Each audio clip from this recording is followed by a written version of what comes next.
Olá pessoal, espero que vocês sejam bem, guardados na graça, no poder, no amor do nosso Deus. Nós estamos dando sequência à nossa série de estudos em relação ao livro Introdução à Hermenêutica Bíblica. Nós estamos na nossa 8ª aula, caminhando já para o nosso desfecho, para o nosso finalzinho, nesse resto de agosto. E hoje nós vamos falar um pouco a respeito da maneira pela qual nós devemos olhar para os evangelhos. Parece um tema não tão específico, já que nas primeiras aulas, se eu não me engano, na segunda, a gente teve uma aula em relação às narrativas do contexto bíblico e justamente os evangelhos se enquadram nesse gênero literário, mas a gente vai perceber na aula de hoje que existe uma especificidade dentro dos evangelhos que nós não encontramos em outras narrativas do texto bíblico, do cânon geral. E por isso a nossa aula de hoje tem um fundamento bem específico dentro desse quadro dos evangelhos. Vamos fazer a nossa oração e a gente dá início à nossa aula de hoje.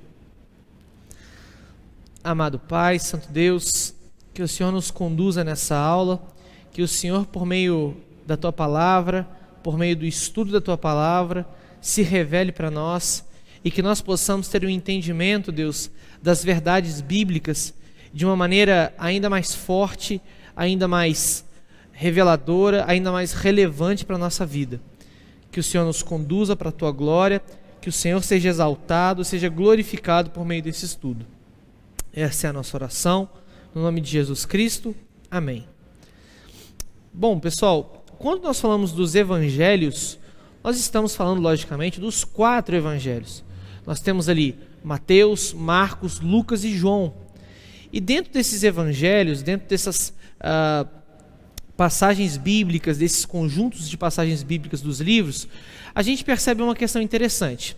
Mateus, Marcos e Lucas, eles são chamados de evangelhos sinóticos ou sinópticos. O que isso significa? Quando nós olhamos o texto bíblico em Mateus, em Marcos, em Lucas, existe um relato muito parecido, como se eles contassem a mesma história, da mesma ótica, só que com aspectos em alguns pontos diferentes, mas nem tantos.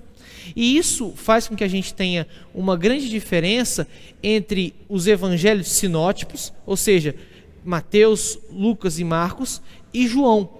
É como se João, quando nós tivéssemos contato com o texto bíblico de João, a gente percebesse uma certa independência no que se diz a respeito do desenvolvimento da narrativa de Jesus. Isso não significa que são histórias diferentes ou que você está tendo contato com Jesus diferente, mas a narrativa, a maneira como é desenhado o desenvolvimento da história de Jesus nos evangelhos sinóticos e em João é diferente. Dentro desses evangelhos sinóticos, a gente tem o uso de histórias em comum, a gente tem algumas passagens em comum, a gente tem uma sequência que é bem parecida e a gente tem algumas estruturas de palavras idênticas em alguns casos, como se literalmente a gente pudesse olhar para um texto e para o outro e perceber pouquíssimas diferenças. Isso não acontece no Evangelho de João, por exemplo. O Evangelho de João tem uma maneira de conduzir a história que é totalmente diferente da de Marcos, Mateus e Lucas. Vamos olhar um pouquinho num quadro, numa tabela, num panorama, para a gente entender um pouquinho essa semelhança entre os evangelhos sinóticos. Bom, a gente vai pegar o texto onde Jesus está advertindo sobre as últimas coisas, e esse texto ele parece ser muito igual, com algumas diferenças, de fato é.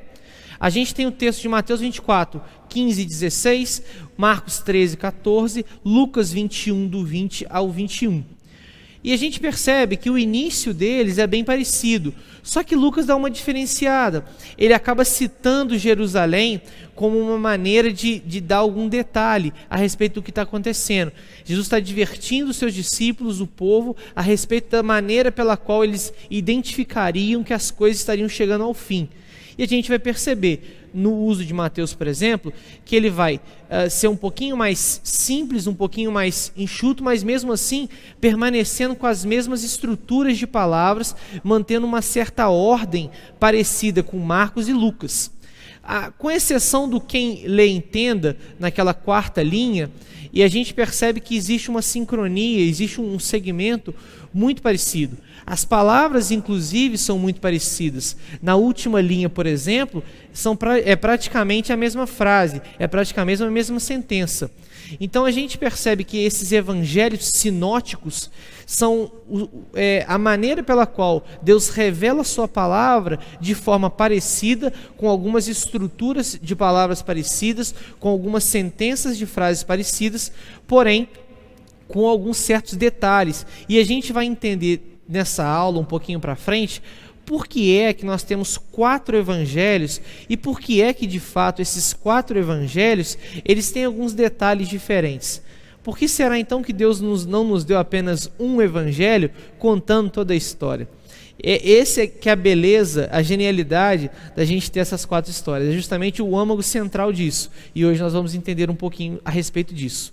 Bom, e antes da gente entrar propriamente no porquê e como a gente resolve esse tipo de questão, é interessante a gente perceber alguns perigos de quando a gente tem contato com esses 4 evangelhos, ou com esses evangelhos que falam a respeito do mesmo Jesus, só que de uma maneira, de uma ótica um pouco diferente, sendo os evangelhos sinóticos iguais e João com uma certa independência.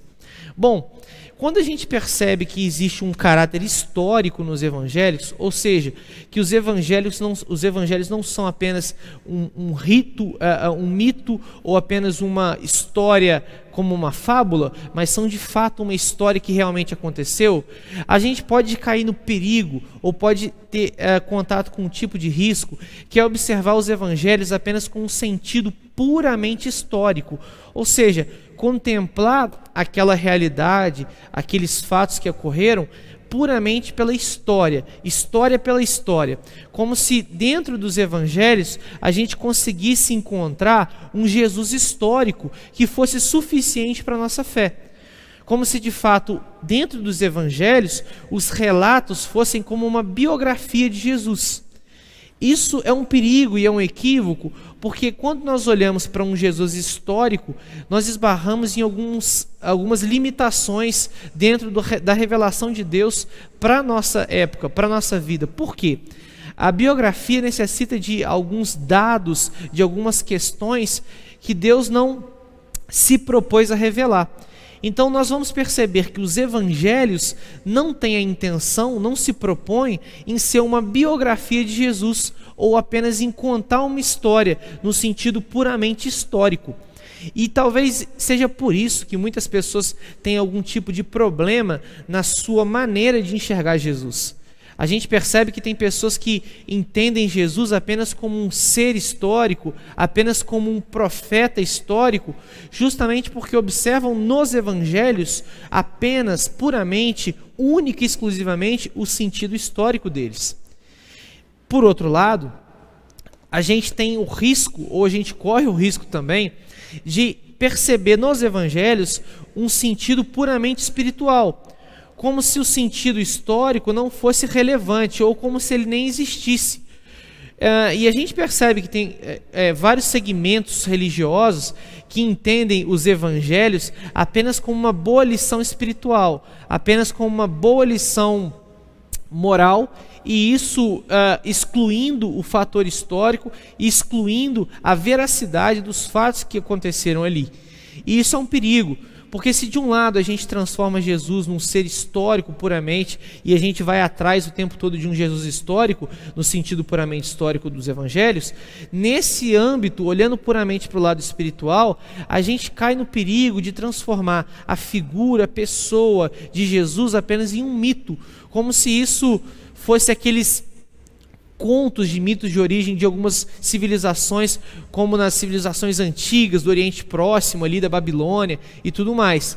Isso é um risco enorme, porque de fato Jesus não é apenas um mito, não é apenas uma boa personificação de algum bom sentimento ou de alguma boa moral. Jesus, ele é o Deus encarnado. E quando a gente percebe que os evangelhos têm tanto um sentido histórico quanto um sentido espiritual teológico, a gente vai entender que uma hermenêutica correta, ela busca o sentido não puramente histórico e não puramente espiritual, mas um sentido histórico-teológico, no qual dentro da narrativa dos evangelhos, a gente consegue enxergar um Deus que encarnou para o cumprimento da sua aliança. E nisso, a gente consegue respeitar tanto os aspectos históricos dos evangelhos, quanto também os aspectos espirituais ou teológicos que os evangelhos se propõem a trazer para a gente. E para isso, pessoal, olhando para essa realidade,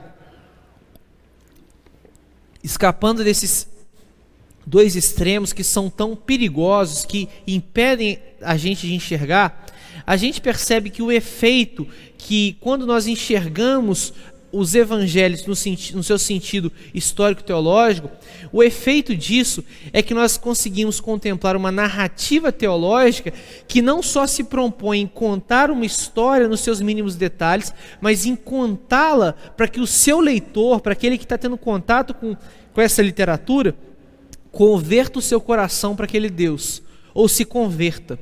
E isso é o que muda tudo. Quando a gente tem contato com algum livro de história, por exemplo, e que narra a história de algum grande líder, de algum grande político, de alguma figura muito importante na história contemporânea, na história antiga, a gente vai perceber que esse texto, aliás, geralmente, que tem alguns que têm essa tendência, mas geralmente você não percebe ali uma inclinação para que exija uma disposição de coração para crer naquilo ali, ou para de fato devotar adoração a essa figura. Os evangelhos, eles se propõem não só a contar a história, não só a contar isso, mas a dispor o nosso coração em adoração a essa figura que é Jesus Cristo. E essa é a beleza dessa narrativa, porque ela não só tem um sentido histórico, mas tem um sentido pelo qual arrebata o coração do leitor, para que esse coração seja quebrantado, seja convergido, seja esmagado pelaquela realidade, e esse coração agora, tendo contato com uma questão puramente histórica, comece a ter contato com uma questão puramente espiritual, e ele entenda a beleza dessa narrativa teológica.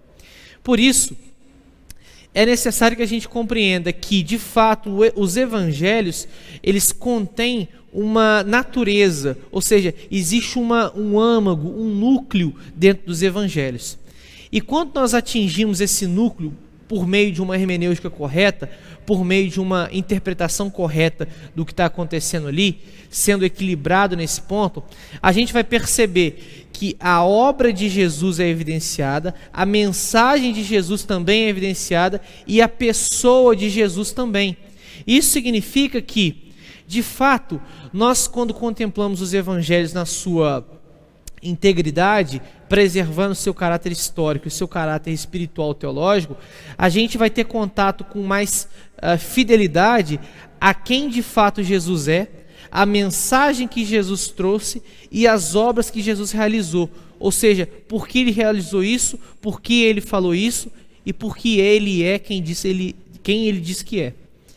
E isso influencia e muito a maneira como a gente tem contato com o texto bíblico. Nós podemos ler, por exemplo, e se você puder abrir a sua Bíblia, no texto de João, capítulo 20, no versículo 29 até o versículo 30, a gente vai perceber uma coisa interessante. O próprio Jesus dizendo: então Jesus lhes disse, por que me viu você creu? Felizes os que não viram e creram. E o narrador continua: Jesus realizou na presença dos seus discípulos muitos outros sinais milagrosos que não estão registrados nesse livro, mas esses foram escritos para que vocês creiam que Jesus é o Cristo, o Filho de Deus, e crendo tenham vida em seu nome. Daí a natureza tão bela dos evangelhos. É justamente para que nós, público contemporâneo, leitor contemporâneo, numa distância tão grande de tempo, de cultura dos evangelhos, mesmo com todo esse lapso, mesmo com todo esse abismo, nós possamos crer nele. Por quê? Não apenas pelo fator espiritual, pelo fator histórico, mas sim porque dentro desse núcleo nós conseguimos contemplar a obra, a mensagem e a pessoa de quem ele é. Isso influencia e muito na maneira como a gente tem contato com o texto bíblico. Por isso, Indo um pouquinho mais para a parte prática de como a gente consegue fazer isso, de como a gente consegue ter contato com os evangelhos e escapar um pouquinho da maneira pela qual esses equívocos se manifestam, o autor do livro Entendes o que Lês, ele traz uma coisa interessante. Gordon Fee, e o autor desse livro, Introdução à Hermenêutica Bíblica, Moisés Silva, ele utiliza também esse padrão, esse método, e isso é muito interessante para a gente observar. Eles alegam o seguinte: nós devemos pensar os evangelhos de duas maneiras, ou seja, de dois âmbitos, o âmbito horizontal e o âmbito vertical. O que isso significa? Eu vou ler o trecho do livro, que isso resume muito bem o que a gente vai trabalhar nesse ponto. A maioria de nós tende a tratar os evangelhos da maneira como tratamos uma janela. Olhamos para algo além dela. Todavia, esses escritos são muito mais que isso. Eles são como um vitral. Não apenas mostram e refletem a luz por detrás, mas também convidam a admirá-los e desfrutar deles pelo que são. Traduzindo, pessoal, quando nós olhamos uma janela, a nossa tendência natural é olhar por detrás da janela. Raras as exceções, a gente vai olhar para a janela e perceber nela os seus detalhes, as suas nuances, a sua forma, de forma específica. O que chama mais atenção para a gente quando contempla uma janela, na verdade é o que está por detrás dela e não a janela em si. Nós queremos abrir a janela e ver o que está atrás dela. Só que os evangelhos não são como uma janela. E o que isso significa? Quando nós temos 4 evangelhos e que tratam de questões semelhantes, mas de maneiras diferentes, nós não devemos olhar para eles como se nós quiséssemos tirar a sua característica, tirar as suas diferenças e olhar por detrás daquilo ali, tentando achar um sentido comum entre eles, sem necessariamente observar suas diferenças. Na verdade, o que o autor diz como ilustração e que é muito proveitoso nessa interpretação dos evangelhos é que a gente tenha o contato com eles como se fosse um vitral. E como é que é essa ideia do vitral? Quando a gente observa um vitral, a gente não necessariamente pretende olhar por detrás dele, ainda que a gente consiga ver a luz refletida por detrás, a gente consegue ver o que está um pouco por detrás, a nossa atenção se volta para os seus detalhes, para o seu desenho, para a sua particularidade. E ao contemplar essas diferenças do Evangelho, ao contemplar o Evangelho de Mateus, Lucas, Marcos e João de maneiras diferentes, óticas semelhantes, mas com narrativas semelhantes, mas com pontos diferentes, nós devemos justamente nos concentrar nessas diferenças, nesses pontos que são diferentes um do outro, para que a beleza dessas diferenças sejam evidenciadas, para que de fato os evangelhos eles cumpram a sua função na nossa vida de se revelarem da maneira como Deus exigiu que elas fossem reveladas. E isso é uma coisa muito prática, quando a gente percebe essa questão do horizontal e vertical. Como assim? Pensar nos evangelhos de maneira horizontal é justamente a gente entender que os evangelhos são escritos contando a mesma história, mas paralelos um do outro. Isso significa que, por exemplo, quando eu contemplar o sepultamento de Jesus, por exemplo, em João capítulo 19, eu tenho que ter a ciência do pano de fundo que tem ali no contexto, mas principalmente de que existem outros 3 relatos juntamente com esse, em Mateus, em Marcos e em Lucas.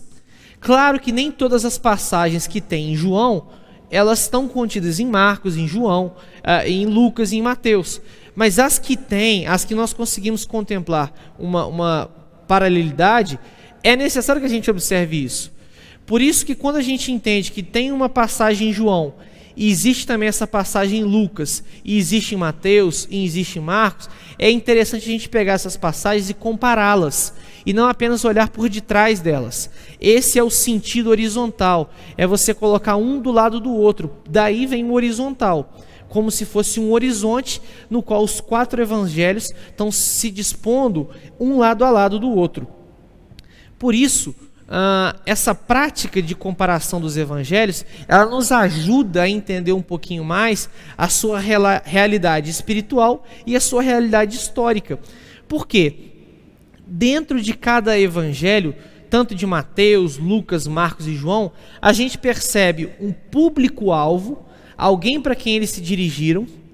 O exemplo disso é Mateus, que se utiliza do público judeu para revelar a palavra de Deus, ou seja, ele se comunica muito com o público judeu. O Lucas, por exemplo, é um pouco mais detalhista, e isso influencia como a gente observa o texto bíblico. Por isso que quando a gente coloca um paralelo ao outro, a gente consegue perceber que as diferenças estão ali por algum motivo. E a gente vai usar um caso daqui a pouquinho, justamente para entender essa diferença e como isso funciona na prática. O sentido vertical é paralelo, simultaneamente, tá, pessoal? Um grande parênteses aqui. A gente não faz essa abordagem horizontal separada da vertical, como se a gente olhasse os evangelhos comparando uns aos outros, sem olhar o seu contexto. E é justamente do que se trata essa parte da abordagem vertical. Se por um lado a horizontal a gente observa os evangelhos um lado do outro, as passagens uma ao lado da outra dentro dos evangelhos, no sentido vertical a gente se concentra na perícope. O que é a perícope? É aquele trecho específico da passagem. A gente vai considerar o que está sendo dito, para quem está sendo dito, qual o contexto histórico, cultural daquela época. É aquela velha história que nós falamos da narrativa, na segunda aula que nós tivemos dessa série. Se você ainda não assistiu, a gente está com uma playlist bem completinha desse curso e eu te convido a assistir. Salvo engano, é a segunda aula com o nosso irmão Ziel. É até um ponto importante que vocês, nesse contato com os evangelhos, sigam as mesmas regras de interpretação que foram evidenciadas naquela aula. E é basicamente o mesmo princípio, com exceção dessas questões que nós temos falado aqui. Por isso, essa parte da abordagem vertical, ela vai se propor a observar a especificidade daquele texto no contexto em que ele está inserido, na situação em que ele está inserida. Ou seja, nós percebemos o contexto histórico que envolve aquela passagem. Por isso, na prática, pessoal, olhando isso acontecendo na prática, a gente vai usar um texto bem conhecido, bem tradicional das nossas escolas bíblicas, das nossas pregações, que é a cura de um servo de um centurião. A gente tem essa história sendo contada em dois evangelhos, tanto em Mateus quanto em Lucas. E a gente vai perceber que esse relato ele tem algumas diferenças que parecem ser contraditórias entre si. E isso, quando a gente contempla apenas o sentido histórico, puramente histórico, a gente pode cair no equívoco de imaginar que os evangelhos são contraditórios, ou que não existe ali algum aspecto de verdade, de veracidade. Só que a gente vai entender um pouquinho agora o porquê dessas diferenças e como isso se manifesta na leitura do texto bíblico. O texto de Mateus 8 diz o seguinte: aonde tá com o fundo azul escuro, pessoal, é onde as diferenças se manifestam, ok? Tendo Jesus entrado em Cafarnaum, apresentou-se-lhe um centurião, implorando: Senhor, o meu criado jaz em casa, de cama, paralítico, sofrendo horrivelmente. Jesus lhes disse: eu irei curá-lo. Mas o centurião respondeu: Senhor, não sou digno de que entres em minha casa, mas apenas manda com uma palavra e o meu rapaz será curado. Pois também eu sou homem sujeito à autoridade e tenho soldados às minhas ordens, e digo a este: vai, e ele vai, e a outro: vem, e ele vem, e ao meu servo: faze isto, e ele o faz. Ouvindo isto, admirou-se Jesus e disse aos que o seguiam: em verdade vos afirmo que nem mesmo em Israel achei fé como esta. Digo-vos que muitos virão do Oriente e do Ocidente e tomarão lugares à mesa com Abraão, Isaque e Jacó no reino dos céus. Ao passo que os filhos do reino serão lançados para fora, nas trevas. Ali haverá choro e ranger de dentes. Então disse Jesus ao centurião: vai-te e seja feito conforme a tua fé. e naquela mesma hora o servo foi curado.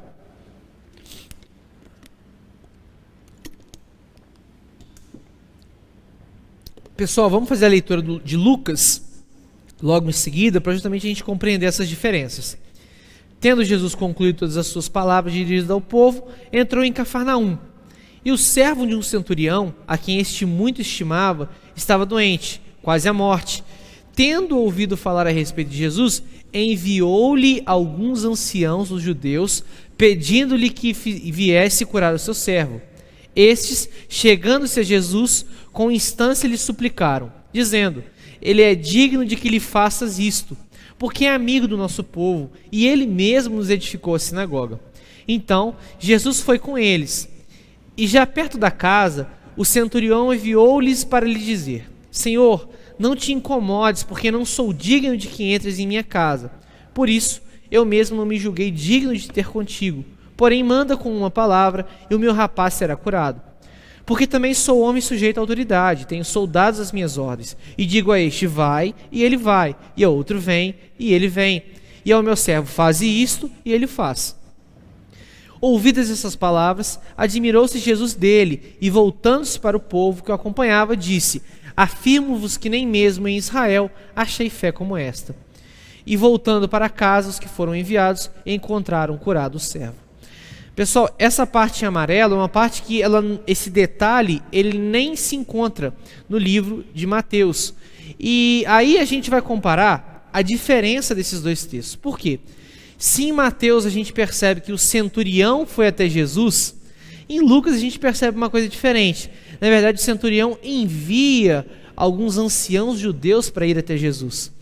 Se Jesus, ao chegar perto da casa, em Lucas, é recebido pelos amigos do centurião, já em Mateus, parece, na verdade, a gente tem às vezes a ilusão de que o centurião foi diretamente ter com Jesus. E essas duas diferenças parecem uma contradição, mas não são. Quando a gente vai perceber Jesus explicando a fé do centurião, em Mateus, isso foge à regra. Por quê? Quando a gente vai olhar para Lucas, o texto é mais detalhado. E essa é uma característica de todo o livro de Lucas. O livro de Lucas contém muito mais detalhes dos milagres, detalhes das ocasiões do que o livro de Mateus. Só que nesse ponto específico, a gente vai perceber que Mateus dá uma ênfase, uma atenção própria dessa passagem. E ele fornece mais detalhes do que Lucas. E quando ele vai dizer a respeito dessa inclusão de um novo povo na mesa, do lugar à mesa com Abraão, Isaac e Jacó, a gente tem em mente, a gente consegue entender o sentido desse texto para Mateus. Por quê? Mateus ele se dirigia, na maioria dos casos, na maioria das vezes, ao público judeu.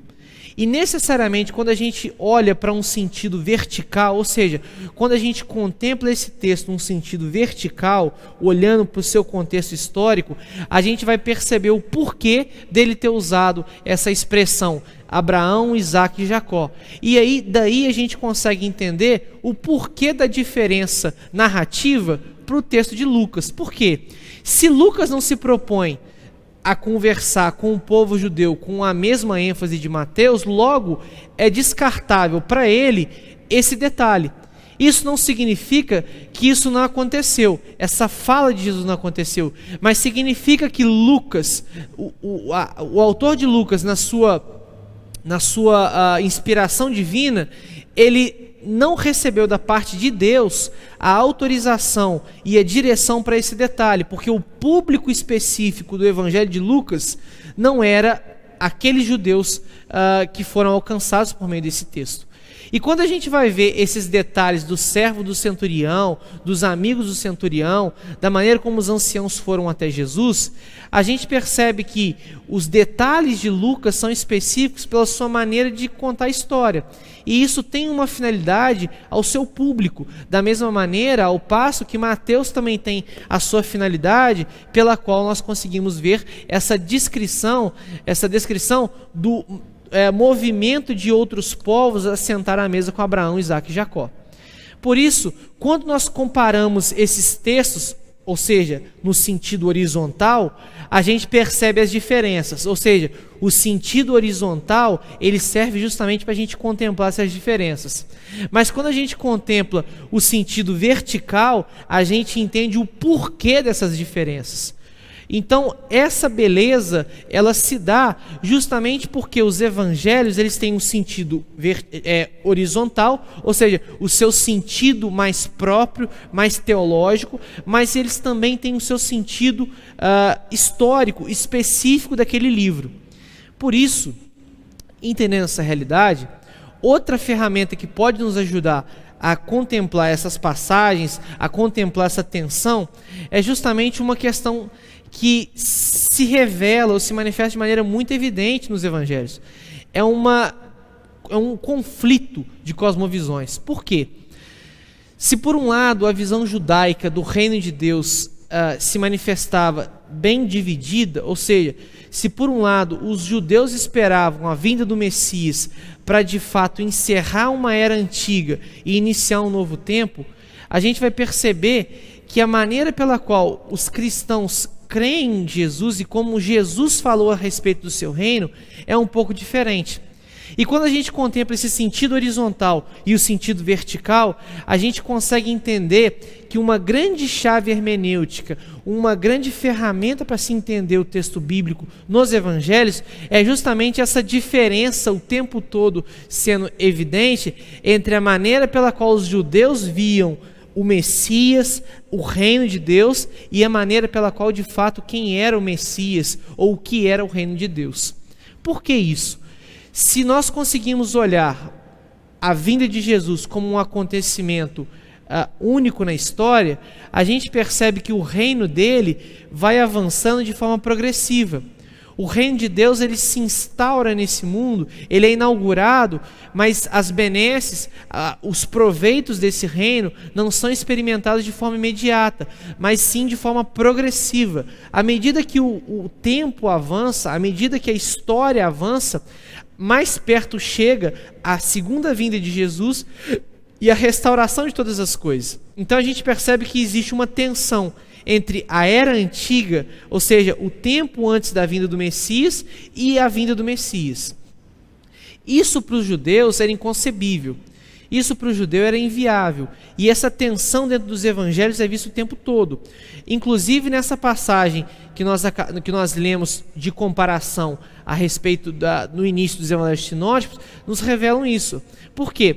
Os judeus não imaginavam que viria um anticristo no meio do reino de Deus. Para eles, a vinda do Messias representaria uma disruptura total entre a era antiga e a era vindoura, ou seja, de trevas sobre a terra por causa do pecado e da vinda do Messias com a restauração de todas as coisas.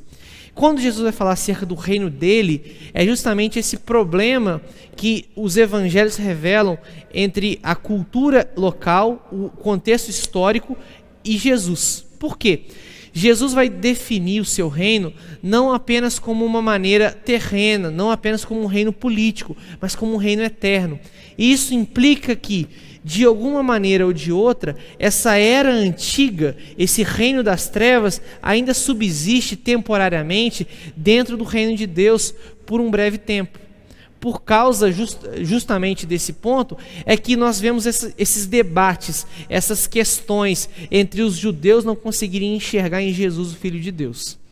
Por isso, caminhando para o final da nossa aula, é interessante a gente observar que dentro da interpretação dos evangelhos, a gente precisa ter esse senso de comparação com os evangelhos da mesma passagem, mas também é preciso a gente observar o contexto histórico específico de cada passagem, o contexto histórico específico de cada livro dos evangelhos. E isso nos leva a entender que a maneira pela qual os evangelhos são revelados para nós tem um tempo específico na história da redenção, tem um momento específico dentro da história da redenção. E qual momento é esse, afinal? Em Jeremias capítulo 31, versículo 31 a 34, essa profecia dada ao povo de Israel é cumprida. Esse é o momento no qual os evangelhos se manifestam. Ou seja, qual é o momento histórico na história da redenção que esses evangelhos estão localizados? O momento é esse. é quando o Senhor cumpre essa profecia. Eis aí vem dias, diz o Senhor, em que firmarei nova aliança com a casa de Israel e com a casa de Judá, não conforme a aliança que fiz com seus pais, no dia em que tomei pela mão para os tirar da terra do Egito, porquanto eles anularam a minha aliança, não obstante se eu haver desposado, diz o Senhor. Porque esta é a aliança que firmarei com a casa de Israel, depois daqueles dias, diz o Senhor. Na mente lhes imprimirei as minhas leis, também no coração lhes escreverei. Eu serei o seu Deus, e eles serão o meu povo. Não ensinará jamais cada um ao seu próximo, nem cada um ao seu irmão, dizendo: conhece ao Senhor, porque todos me conhecerão, desde o menor até o maior deles, diz o Senhor. Pois perdoarei as suas iniquidades, e dos seus pecados jamais me lembrarei. Bom, esse momento da história da redenção é onde pessoas de fora do povo de Israel estão sendo convocadas, chamadas para participar à mesa juntamente com o próprio Deus e o povo de Israel. E esse momento, ele faz toda a diferença quando a gente vai interpretar esse texto bíblico. Por quê? Quando nós nos deparamos com algumas diferenças na narração, com algumas diferentes narrativas dentro do texto bíblico, a gente entende essa tensão, esse choque entre aquilo que Jesus veio fazer e aquilo que era profecia. A gente consegue entender que essa narrativa ela está sendo posta dentro daquele arco teológico que é as Escrituras. Naquela segunda aula que eu comentei com vocês, a gente vai perceber que aqueles mesmos princípios utilizados para se interpretar a narrativa, contexto, enredo, personagem, ele é relevante para os evangelhos também, necessariamente. E além desses, é necessário, pela sua especificidade, ou seja, por nós termos uma nuance de 4 lados da mesma história, ou seja, do Jesus que nós cremos, é necessário que nós contemplamos essas passagens de uma maneira horizontal, ou seja, comparando-as, e de uma maneira vertical, entendendo o seu contexto histórico específico. E essa parte do cumprimento das profecias, dessa nova aliança, da administração da aliança de Deus com o seu povo por meio da encarnação de Jesus, isso é importantíssimo. Porque nós conseguimos entender que esse reino que se manifesta é um pouco diferente do que aquele contexto histórico imaginava. É um pouco diferente do que aquele contexto histórico que aqueles personagens imaginavam. Por isso, pessoal, é claro que a gente não vai esgotar todo o tema de como a gente deve interpretar os evangelhos. A gente deu aqui uma pincelada, mas suficientemente razoável, para que a gente não se perca no sentido histórico e no sentido teológico, espiritual dos evangelhos.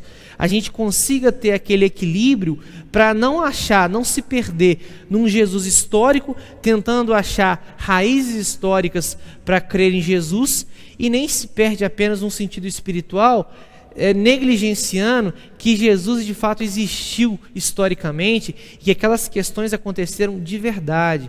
Jesus curou, Jesus libertou cativos, Jesus fez coisas que os nossos olhos são incapazes de ver nos dias de hoje, apenas com uma fé racional, uma fé puramente racional.